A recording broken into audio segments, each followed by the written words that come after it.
মহাপুরুষকে দেখেন, প্রত্যেকটা যারা আল্লাহকে ভালোবাসে, যারা আমার মহানবীর প্রেমে শেষ, আমার মহানবী, প্রত্যেকটা দেখেন দুনিয়াদারি কোনো কিছু ভোগ করেনি।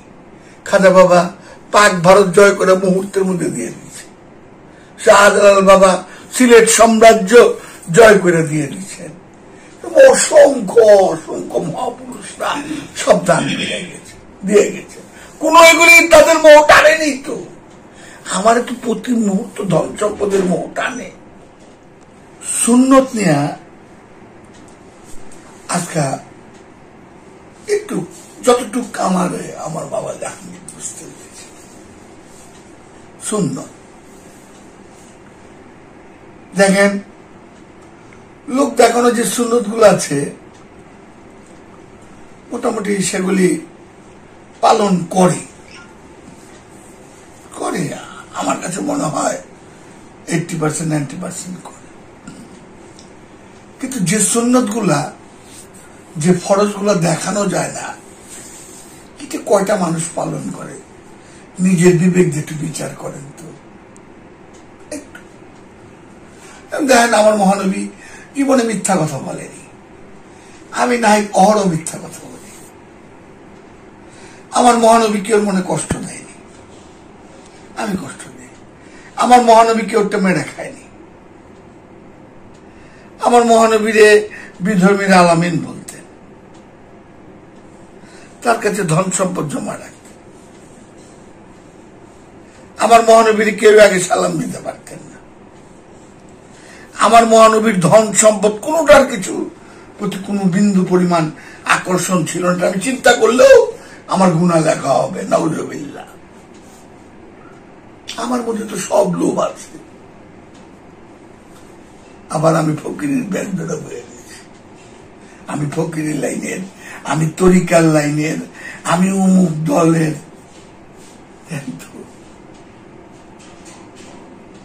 আমার মহানবীর সুন্নত গুলা দেখেন তো, বা ফরজ গুলা দেখেন তো, ভিতরের গুলা যেগুলো দেখানো যায়।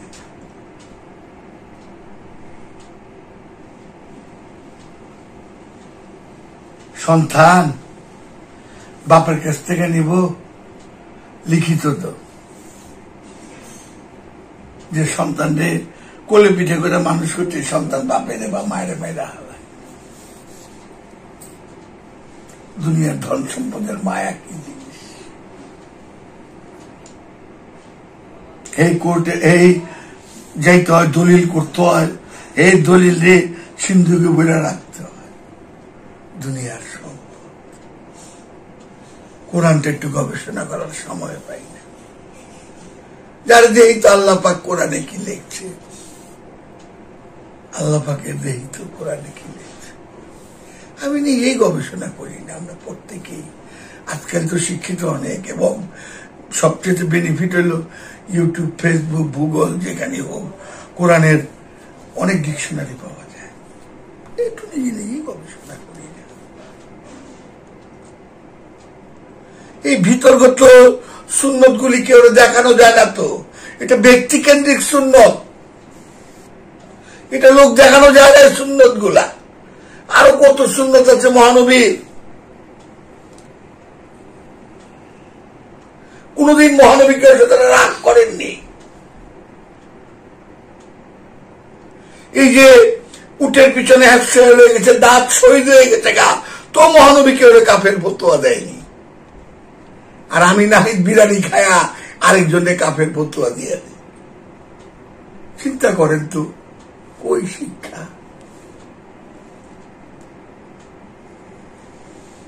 যীশু খ্রিস্টকে শুলে চড়ায়, যীশু খ্রিস্ট কয় ওদের মাফ করে দিও, ওরা জানে না ওরা কি করতেছে। প্রত্যেকটা মহাপুরুষকে দেখেন, প্রত্যেকটা যারা আল্লাহকে ভালোবাসে, যারা আমার মহানবীর প্রেমে শেষ, আমার মহানবী, প্রত্যেকটা দেখেন দুনিয়াদারি কোনো কিছু ভোগ করেনি। খাজা বাবা পাক ভারত জয় করে মুহূর্তের মধ্যে দিয়ে দিয়েছে। শাহজালাল বাবা সিলেট সাম্রাজ্য জয় করে দিয়ে দিচ্ছেন।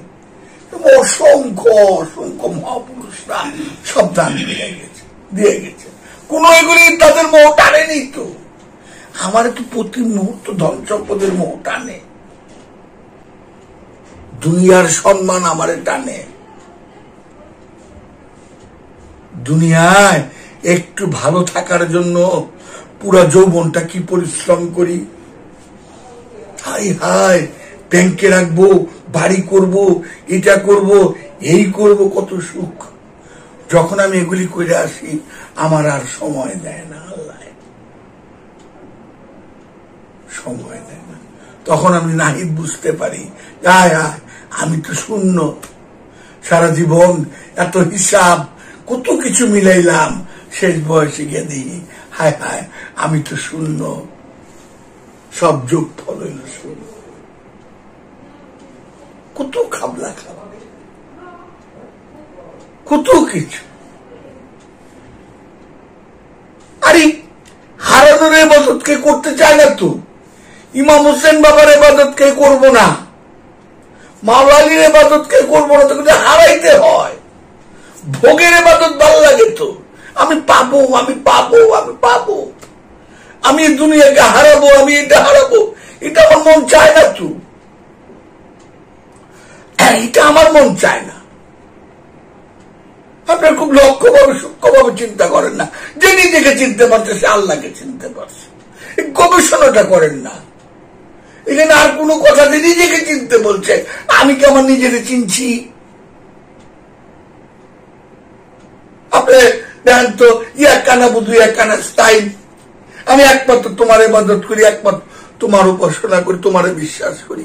দেন তো চায়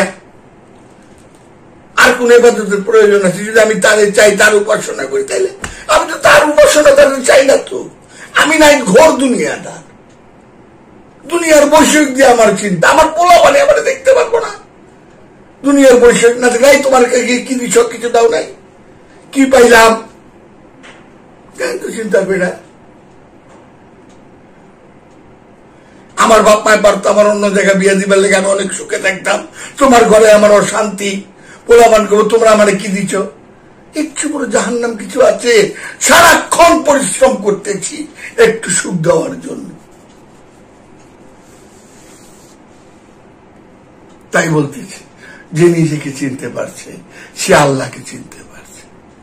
আমি মহানবীর কাছে দুই ধরনের জ্ঞান শিখছি, একটা বলা যাবে, আরেকটা বলা যাবে না। বলতে গেলে কাটা যাবে আমার গলা। এই সূক্ষ্ম সূক্ষ্ম কথা, যে নিজেকে চিনতে পারছে। আবার কোরআন বলতেছে তুমি একা হও, আমি সাথে সাথে জব দেব। তুমি একা হও, আমি সাথে সাথে জব দেব। এই কি কয়? খেয়াল করেন, একটু খেয়াল করেন, একটু নিজের ভিতরে নাহি তোমার ভিতরে তুমি এই সুন্নত গুলি পয়দা করো। মিথ্যা বইল না, পরের হক মাইরো না, অন্যায় অত্যাচার কইল না, পরের মনে কষ্ট দিও না, এতিমের হক মাইরো না। এগুলা নাহি তোমার ভিতরে তুমি উৎপন্ন করো।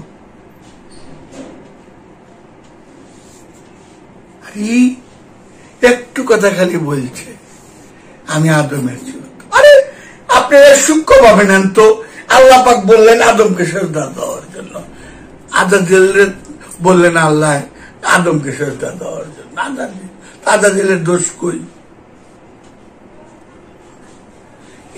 সূক্ষ্ম গবেষণাগুলো আমাকে করতে হবে, আমরা আলোচনা করতে হবে, না যে সন্তানরা শিখবো না। তো এই কিছুক্ষণ আগে দেখলাম পায়খানা কেমনে করবো এই দোয়া শিখাইতেছে, এই বসা শিখাইতেছে। আজারি সাহেব বলতেছেন ঘুষ যে খায় তার সর্বনিম্ন সাজা হলো তার মায়ের বিয়ে করা। আজারি সাহেব এই যে বলতেছে।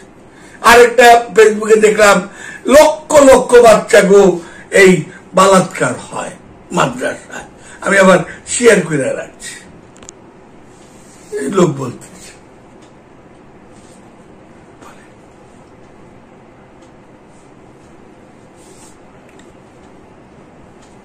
দয়াল বাবা জাহাঙ্গীর, দয়াল বাবা জাহাঙ্গীর, দয়াল